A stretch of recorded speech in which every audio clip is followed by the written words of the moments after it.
Meloni vient de fêter ses 1000 jours au pouvoir. 1000 jours au pouvoir, une longévité assez rare chez nos voisins. Le gouvernement Meloni figure du coup parmi les 5 plus durables de l'Italie d'après-guerre.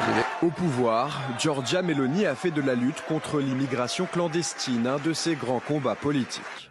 L'Italie a dénombré plus de 20 000 entrées illégales en 2024. Une réduction de 60% en l'espace d'un an, grâce à des accords de coopération économique avec 14 pays africains. L'Italie est parvenue à redresser les comptes publics.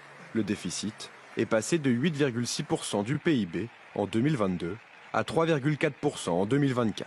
Le pays va mieux du point de vue économique et qui attire aussi des capitaux. Enfin, la présidente du Conseil des ministres veut relancer la natalité italienne en offrant une prime de 1 000 € pour chaque bébé né en 2025. Envergure, Giorgia Meloni jouit d'une forte popularité. Son parti Fratelli d'Italia continue de mener les sondages devant le Parti démocrate de sa houlette. L'Italie est devenue le 4e exportateur mondial. Le chômage a chuté à 6,5%. C'est parmi les plus bas niveaux historiques. Et en 2 ans, 880 000 nouvelles embauches stables ont été enregistrées dans le pays. Ça marche la méthode Meloni, visiblement, Fabien Gibault?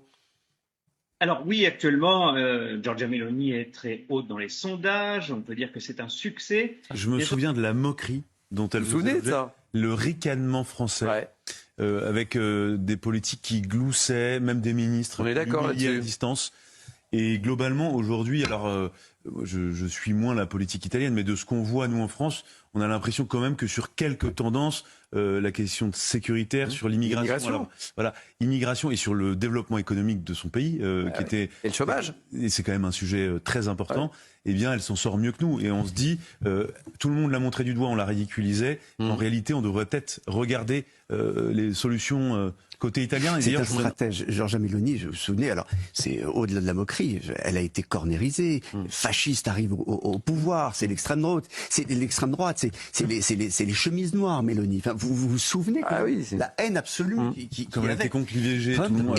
Et puis sur la question de l'immigration, effectivement, elle a réussi à nouer des partenariats avec la Tunisie et avec la Libye et à détourner en quelque sorte les routes de l'immigration avec les images terribles qu'on avait vues en Italie n'existent plus.